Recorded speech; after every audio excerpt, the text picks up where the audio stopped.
Cathy Bilsky, the Quantum Leap Light Unite show on UPRN Radio, and this is Friday, October 2nd, 2020. Tonight, I've got a really, really special show for you. And for all you people that love dolphins, that's what we're talking about tonight. I have a very special guest, Bobbie Merrill. Oh my goodness, I've got your old book. Yeah, no, that's your new name. That's right. That have the other name on it. And she's written a couple of books about dolphins, and you know, I just can relate to her. And before I bring her on, I want to tell you a really quick story. I've been swimming with wild dolphins for many years, and then as of recent, which I've mentioned online, that I swam with the tame dolphins, and that just blew me away, and it changed my life. Now, a long time ago when I came here to the Big Island in Hawaii, where I live, I took this young girl out kayaking with my son. And her grandmother just assumed after that I collected dolphins because I took them dolphin swimming. And then after that, for the next 10 years, this woman would bring me in all kinds of dolphin stuff. And I'm saying, you know, like 40 stuffed dolphins, oh God, I'm getting chills. I know she's here with me. And she has passed. Ooh. Whoops. So she brought me a bunch of dolphin books, which I've kind of set aside. Oh, I don't know who that is. And, okay, let's go back. Oh, there we go. And then after, I don't know who that is. Oh, okay, I don't normally get calls. But anyway, I decided to go to my dolphin book. Oh, I'm sorry. Can you please stop calling me? I'm on the radio. Okay. So one of the books that I picked up and started reading that's been sitting there for like 8-9 years was your book, Bobbie. Oh my gosh. That's what I said. And I immediately, after I really started getting into it, and I could relate to so much of what you're going through. And you also opened up many, many doors for me in understanding what they're saying and what I need to listen to and really pay attention to. You know, and I, like you know, I look at dolphins as master teachers. So I found you online, and here you are. So I love it. Tell people. Well, it's interesting because just about the time you found me online, it's interesting because I've had the dolphins in my life, well, forever, which I will explain more about later. But I was just kind of getting a stirring going on.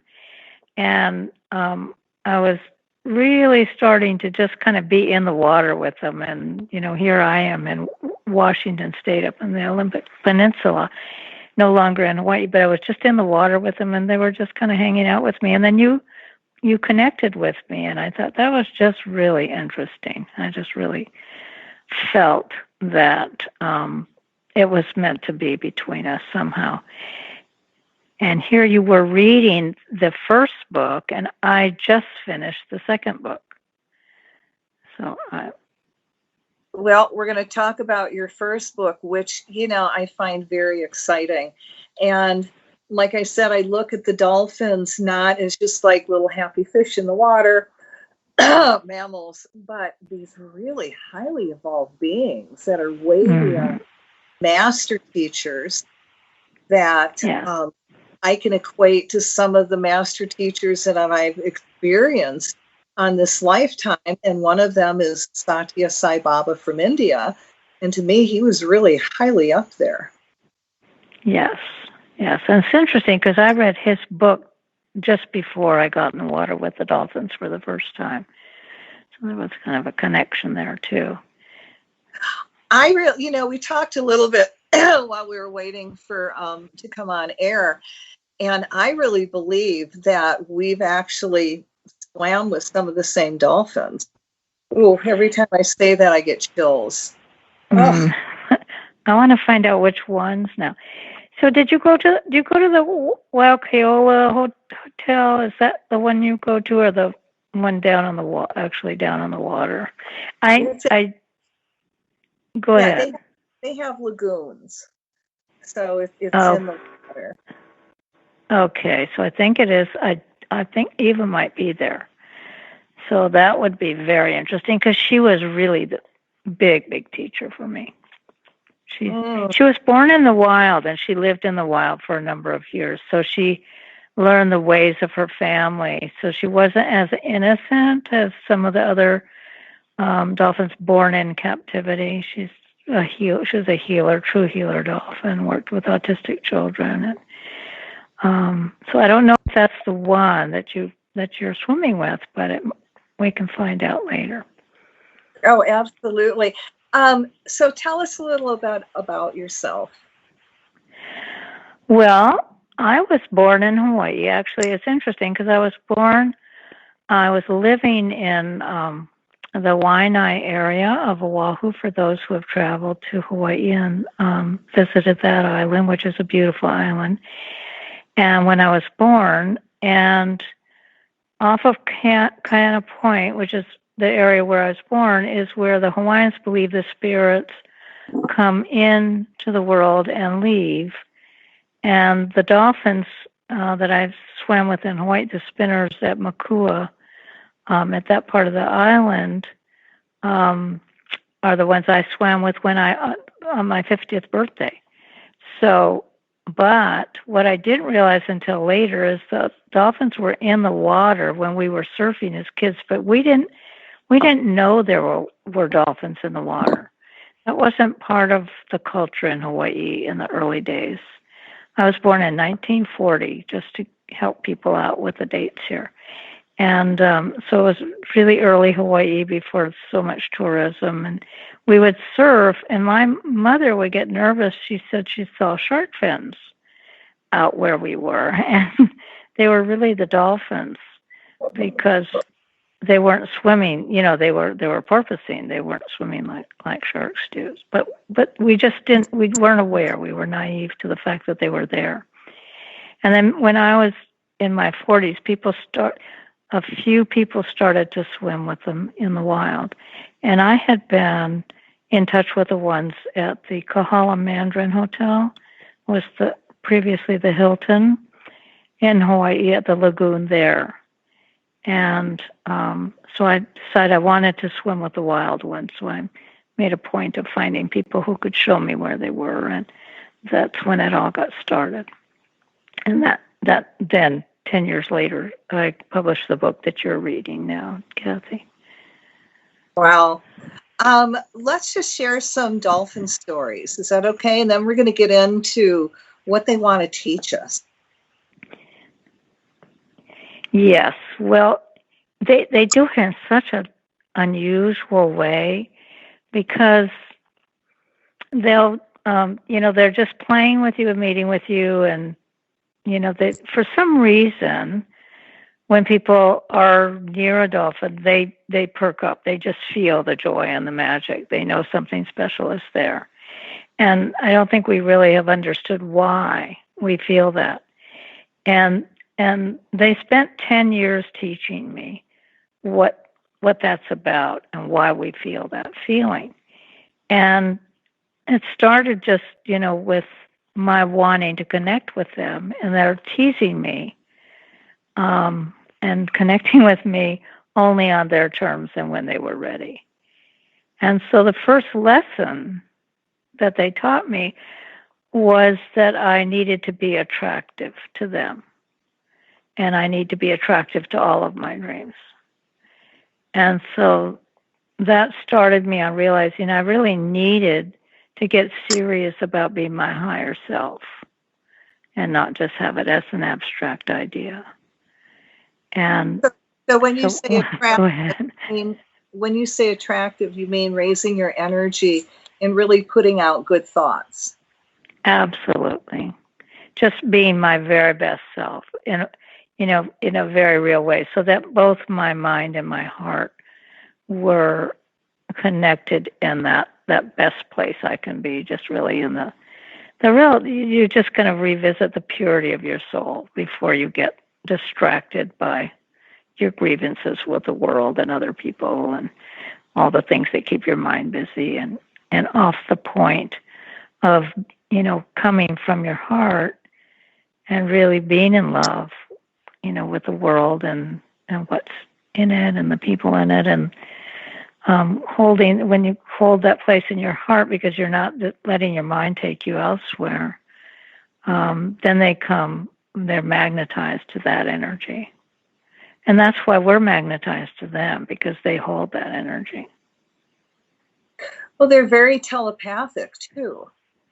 Yes, very. I will share you a really quick story that when I had my son out here and we go kayaking out to the wild dolphins, and we were on our way back, and during this little trip we swam with the dolphins, but he kept tipping his kayak over because he thought it was just the best thing ever, a 15-year-old. Uh-huh. So coming back, and I was probably 100 yards ahead of him. And then something, drew me to look back, and here he's tipped himself over again. The dolphins are swimming around him, and there was one that was jumping up in the air, like to catch our attention. And then as soon as they saw that we turned our kayaks around and started back for Satya, they left. Exactly. They're teasing you. Oh, I thought they were protecting them. Well, they probably were. I mean, they were. I don't know, because I'd have to tune in at the time, but they do protect, and there might have been something there that he needed protection from. Well, I think Satya was so tired. Oh. They were just letting me know that you got to come back and just kind of. I got it. And, and when I got it, I got the message, and then they went, okay, she's got it, we can leave. Yes, yeah. And you were there, so you got that clear message, right? They weren't just playing. They do that same thing, though. They'll jump and play, like come and play with us, and when you head over there, then they disappear. Because they play hide and seek. Yes. And then when you head for shore, they'll show up again and exhaust you by, then you decide to stay, and then they leave, and then you swim to shore, and then they show up just before you get there. And so you're, 3 hours later, you're exhausted, but it's fun. You get to giggling and laughing too, because you realize you're being teased in a very fun, playful way. Well, I liked in your book where you're talking about how they were training you telepathically where to shoot your camera, because you wanted to take a picture of them jumping in the air.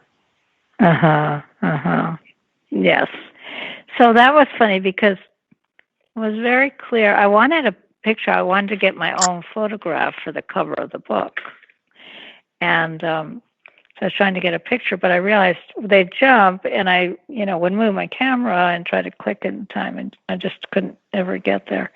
So I got a very clear message. Just settle down, just put your camera focus, point it to the water, and we'll jump into it. And I got wonderful shots. I didn't use them on the cover. I could have, but I got some really, really, really nice photos. And it's just they love cameras anyway. So if you go with a camera, if you're a dog or a child, they're going to show up. I've got some really lovely videos that I posted on my YouTube channel. And yes, oh my God, it's like they know they're on camera, and they look at you with that one eye like, are you getting this? Okay. Exactly right. Doing this for you. I know. And then, when I'm doing the movie, and there's some. It's like mentally, it's like, guys, you got to slow down, or I can't do this. And sometimes they would, and then there's this one I took a video, and it was all of dolphin sex. Oh. That was a big tease. I mean, oh, yeah. That's you funny. know, Let me entertain you. oh, they entertain. You never know what you're going to get, for me until I put it in the computer and get to look at it, because everything's happening. And then at the end of one of the videos, you can literally hear the dolphin laughing as they're leaving and go. Oh, that's funny. Yes, they do that. They'll imitate your sounds. Oh my God. So yeah, and when you swim with them, you don't think of anything else but dolphins, do you? What was I'm sorry, I missed what you asked.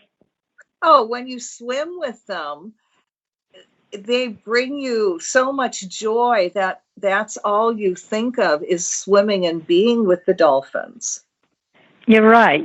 I had never thought of that, Cathy. That's brilliant, because how we try to focus so hard, and it's, meditate, focus, all kinds of things on our goals, our dreams. And when you're with them, you are focused. They pull you into the focus. You are there. I never really thought of it that way, but that's good. They train you to focus.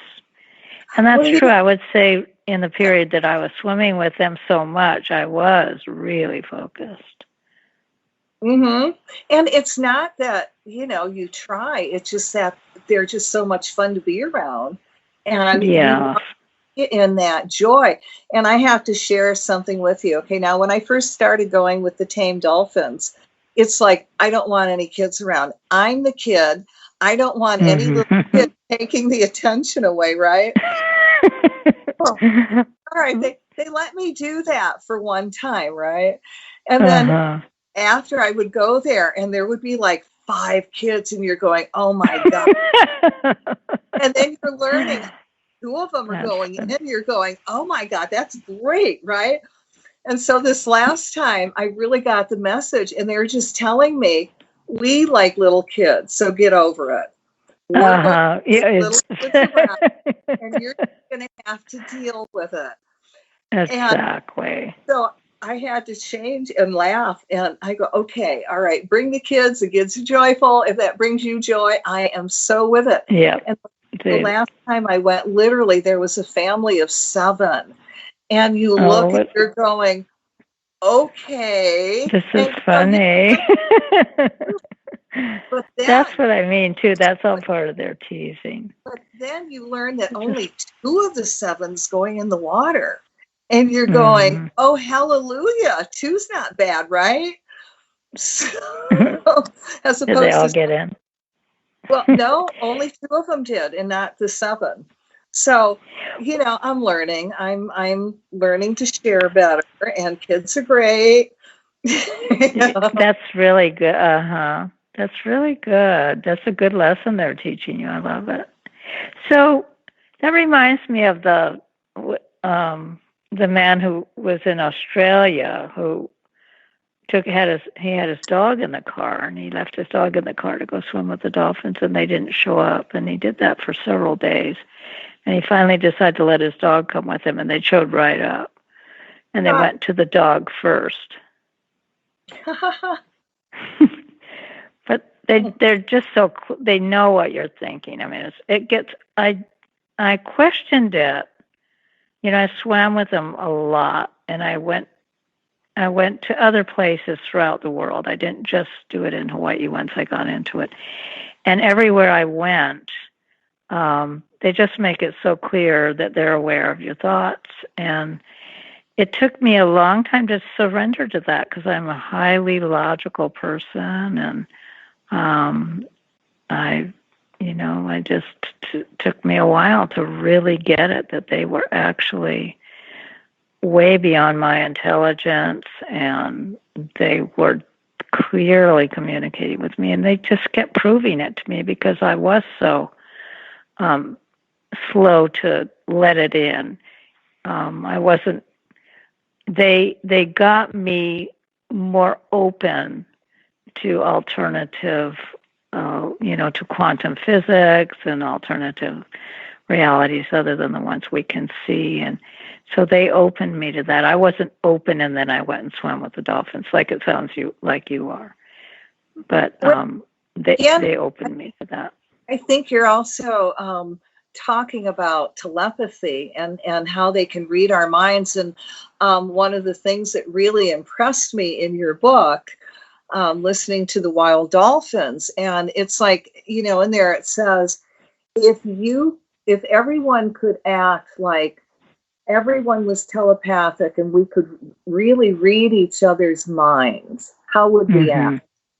Yeah, we couldn't hide anything.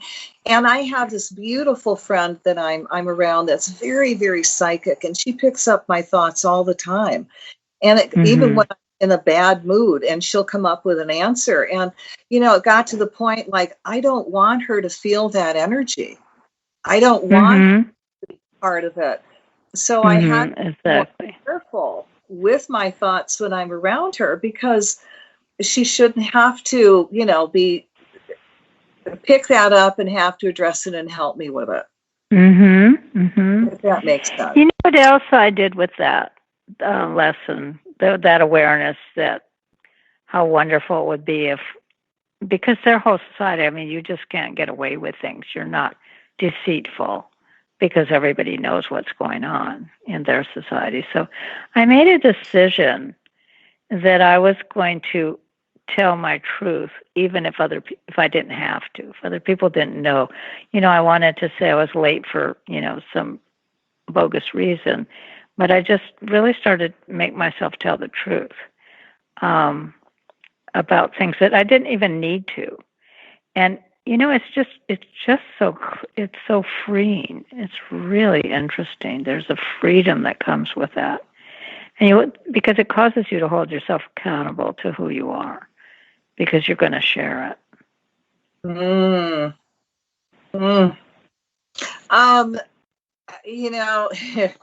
Let's jump into the insights. Now, you were given through the dolphins and through many different ways all these incredibly insights on how to manifest your dreams.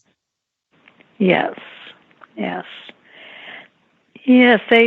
It took a while for me to understand, that they were actually teaching me things with direction, not just playing.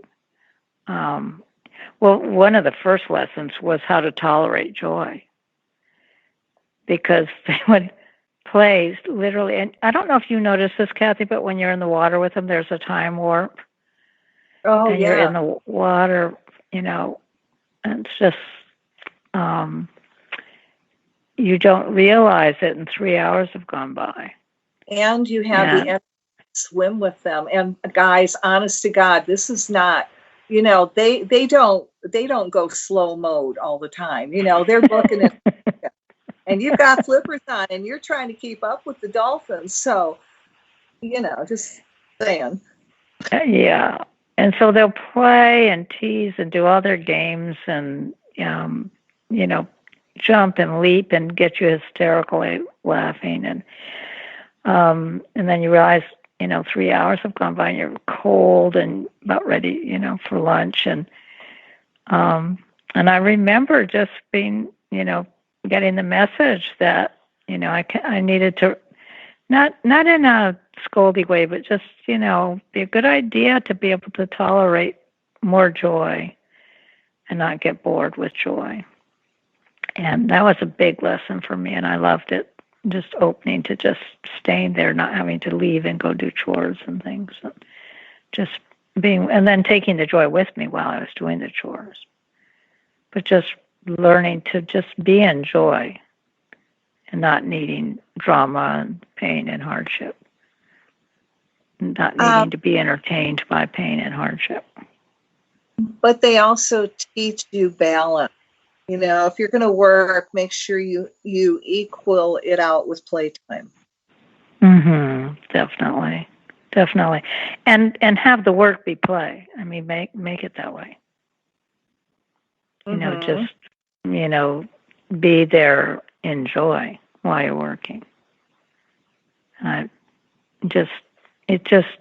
by being around them, I do believe they were changing my DNA as well. So it helped to assume that kind of joy when I left the water and took myself into my world. I brought that with me more and more. Well, they also can put you in a state of bliss. Where you live shouldn't limit your access to quality internet. That's not fair. US Cellular introduces fast and fair high-speed internet. With reliable home internet from US Cellular, now there's no limit to how you stream, game, and work. So instead of this, you get this. Upgrade to fast and fair high-speed internet from US Cellular. Upgrade to fair. Oh, yeah. Which is another word for being, in that state of joy. And you just walk around that. Everything is okay. And you're just, you don't need the reason. You just are in that state of being. Yes. And that is quite mysterious. And that is part of that magic, is they do take you with them to the bliss. I mean, they carry you. They carry you there so you know what it feels like. And then it's not foreign to you, and you can bring it with you when you leave the water. What I found is the people that I have brought for them to play with, because Dolphin Quest is having a 2-for-1 sale right now, 2 people for the price of 1. And it's like, oh God, I am so there, right? When I ask them, because I've had my own experiences and life changes, how do you feel after that? And they go, well, I want to play more. Interesting. Yeah. So they bring play. It seems to me like they just bring play to everything. They know how to play. And they know how to. When I saw them at Dolphin Quest, and they're doing all these tricks, and what I'm thinking is, you guys are really lucky that these dolphins have decided to do this, and they probably put these thoughts in your mind because this is what they wanted to do. If that makes sense, because yes.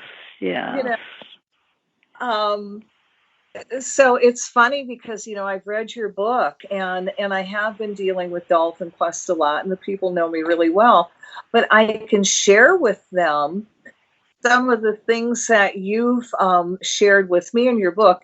And one of the things on a couple of the dolphins is they have this very pink belly. And I can't tell you, and the trainers would go, oh, look how pink it is. And we just don't know why, but it's really pink. And when I went, this is their way of expressing love and giving love. And they're going, oh. I know. And once you realize it, I know, and they just look at you with that look, too, that you got when you were photographing them, the pose, the look. And they'll really look at you while they flush themselves, their chests and their bellies. Oh, they're just sending. They want to be sending love. What did you say? They're hams. They photographed, absolutely. And they go, oh yeah, you're getting that. I'll give you my left side. That's the best one. And see my left eye. I'm looking at you, right? Yes. And while I'm doing flushing with my belly, I'm really looking at you. So you know that I'm sending you love. Oh, yeah. Was that Eva that I told you about? That I wonder if that's one of the ones you're swimming with, the one born in the wild.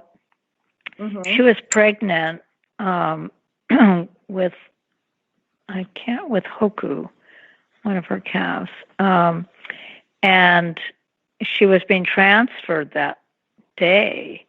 And I just happened to be at the hotel with my kids, and so we went over to her, and she was looking at us, and I said, I heard you're pregnant.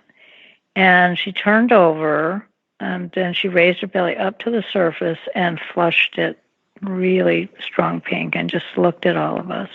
Oh. And yeah, my kids thought their mom was a little cuckoo with the dolphin thing. So that was for their benefit, I do believe, because they couldn't help but notice that she had definitely heard me say, "I heard you're pregnant." And well, the other thing that I really love, and I love so much about your book, but it's the bubbles, and how they're training you telepathically, and when you would actually get a lesson, they would blow you the bubbles. Yes, yeah. They showed me. I mean, it's so interesting how they set it up. That I would understand something, and when the first time I understood, I just got this huge bubble, and I loved it and squealed, and so they realized that would be a good way to show me reinforcement. And wherever I went, when I traveled in other places in the world, the bubbles were just so profuse that the people taking us out on a boat or whatever would say, "I've never seen so many bubbles." They're just really into the bubbles. And so that became my connection with them, that they knew who I was. They knew about the bubbles, even if they were in Bimini or Tonga or wherever they were. They still knew about the bubbles, which was amazing. You also wrote in your book, if I'm right, and correct me if I'm wrong, it said where, they can blow warm air into the bubbles, and at night that the bubbles can fluoresce. Well, I'm not sure how that works, but it seems like they are part of creating the fluorescent water. It's, their presence and they make it brighter, and they blow it up and make it bigger, and I'm not just sure how they do it. I think they sonify it. I think when they add sonar to a bubble, if you add sonar to a bubble, you get sonoluminescence. I don't know if you know what that is, but they do it in a laboratory. They'll create a bubble, and then they'll send sonar to it, and it gets purple, and it's called sonoluminescence, and that's why I think they're part of the luminescence in the sea when we see it in the waves and so forth. I think their sonar is part of what they're creating that, but I don't know for sure. I'm just putting those two things together. Mm-hmm. Well, I do know that you can do sonoluminescence. And sonoluminescence is what scientists think is offers us the potential for cold fusion. So they're heating. So when you said heating, you're right. They're heating the bubble. Well, I went to the ladies at Dolphin Quest, and for those of you that are seeing this on video, these are some of the dolphin pictures from Dolphin Quest that I'm showing you, and some of the experiences. Oh my God, I had a brain bubble. I lost my train of thought. Oh, God. It happens. What do you think happens when you're actually able to hug a dolphin? What do I think about what? What kind of interaction do you feel happens when they actually allow you to hug them, like a bear hug? I've never done that.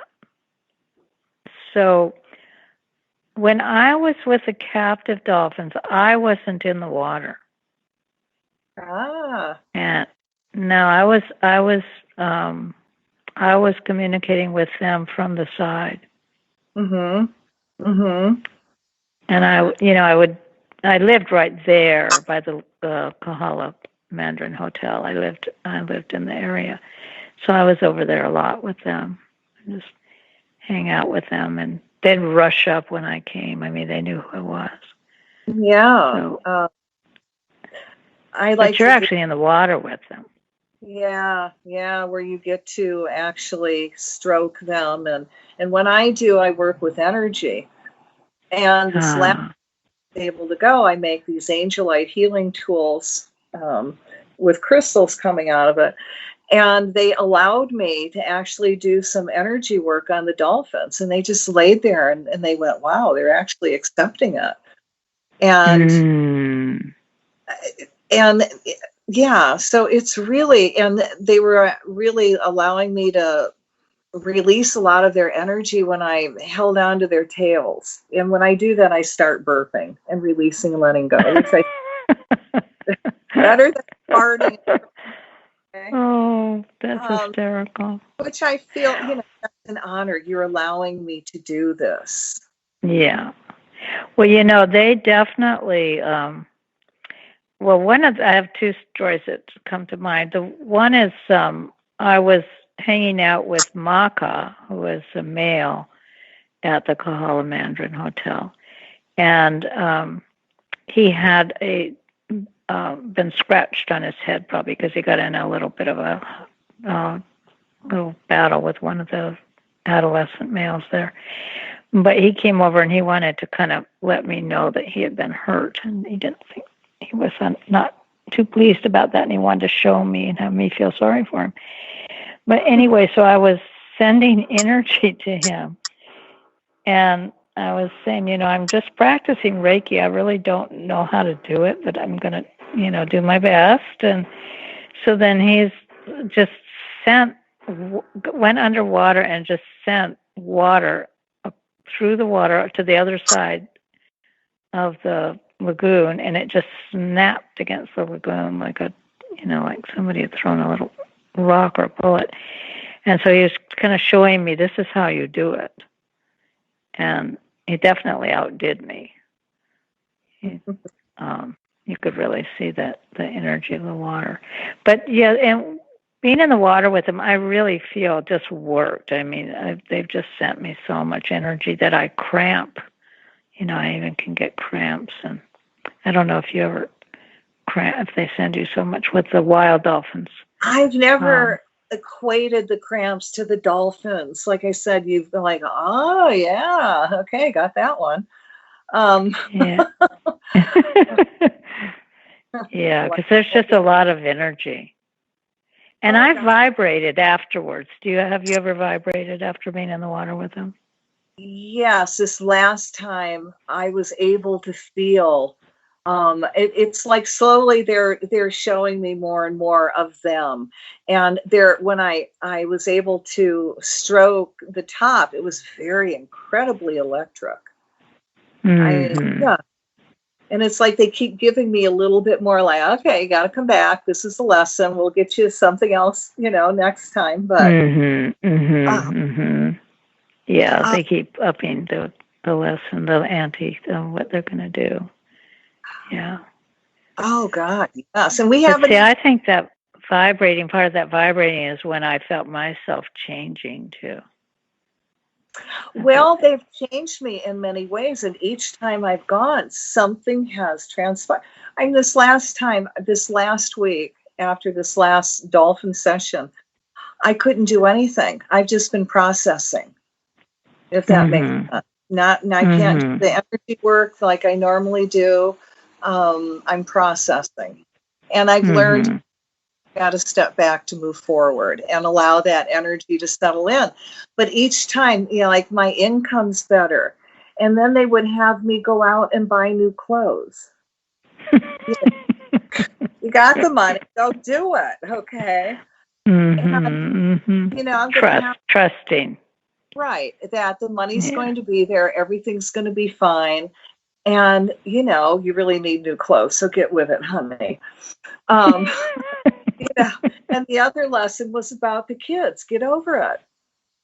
I love that, too. We love it. You're going to have to love it. Just get over it.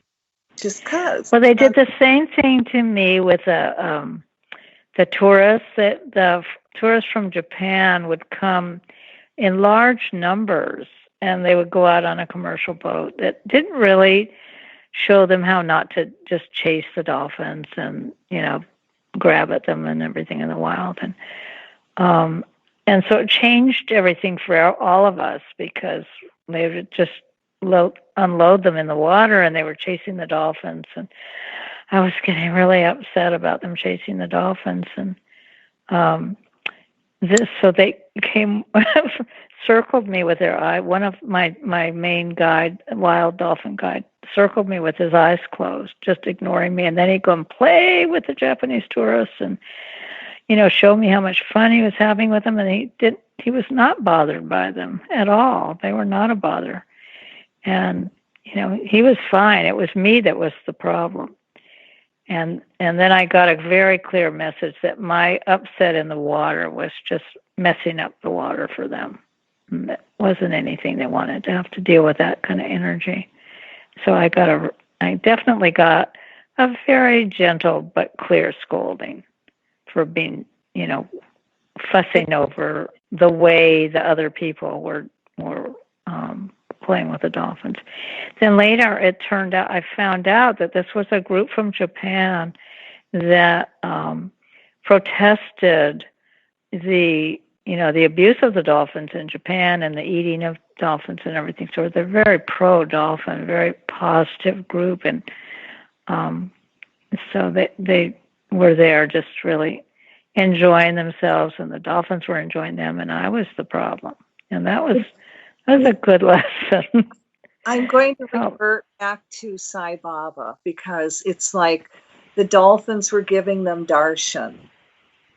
Mm-hmm. And to me, the darshan, for those of you who don't know what it means, it's a blessing.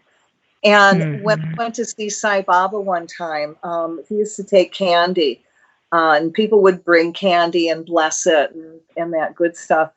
And this one little kid wanted me to change my seats, and I was way up in front so she could get her candy blessed, and I wouldn't do it. So he walked over to me. Okay, he walked over, then he immediately went the other direction. And it's like, okay, I mean, this is why I can equate the dolphin lessons to master lessons, because I got it. I went, oh my God. And then after that, anybody that wanted my seat, it was like, here, take it. And people would look at me like, are you crazy? But somebody immediately would offer me a better seat. Yeah. So, that's so funny. But that's what the dolphins were doing. You didn't get it. You got crappy energy. Forget it. We're going to go to happy people. Exactly. That's such a perfect description of the parallel between them. It's just playful, but it's just so fun too when your mind is being read, when it's full of not nice things. That's why I decided I wanted to just keep my thoughts, rather, just keep them clean, so I don't care if somebody's reading my mind. I think that's great. And I've been, challenging people, and I go, this is a dolphin challenge.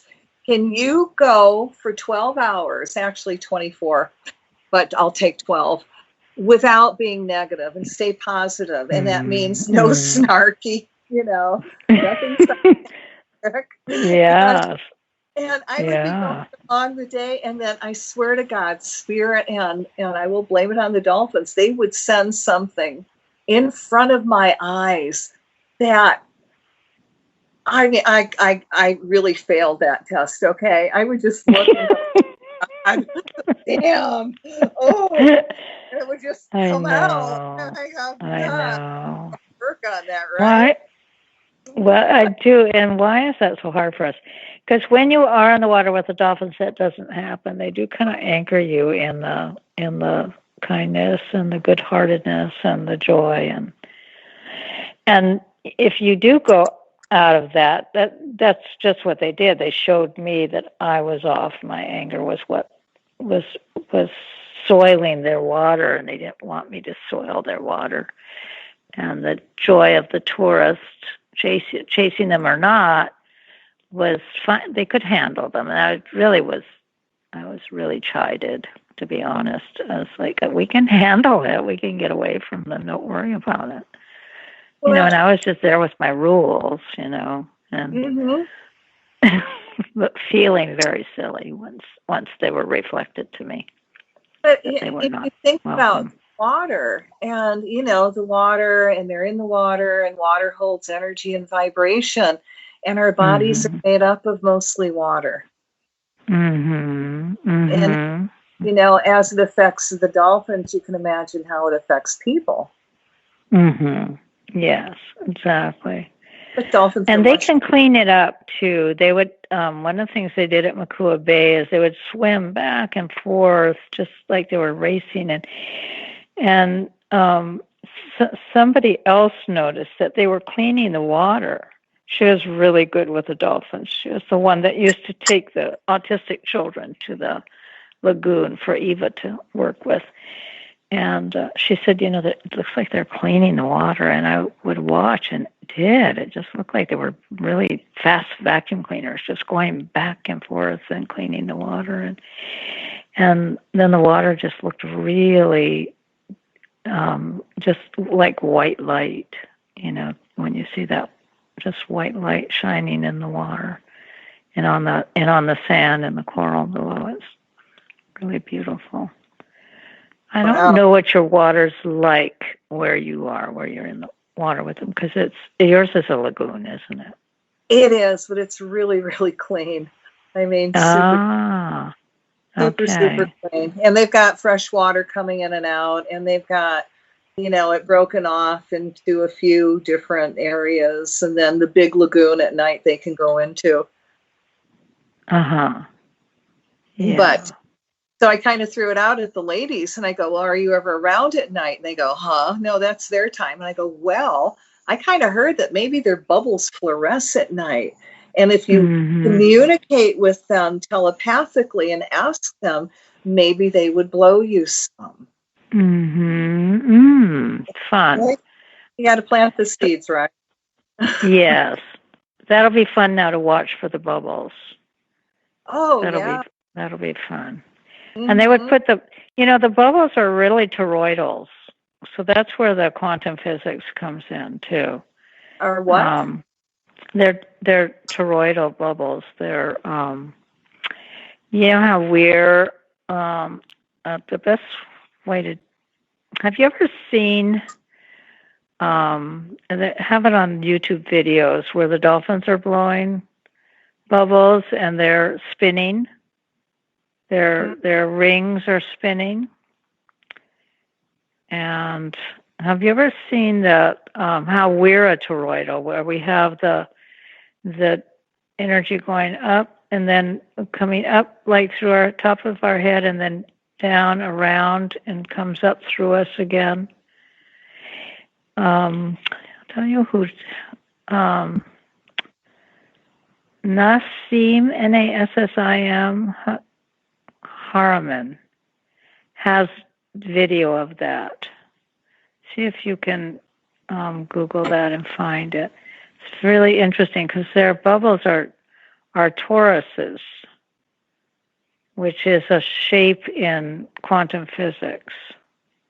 And so they do sculpturing of quantum physics. They do drawings, basically, with their bubbles.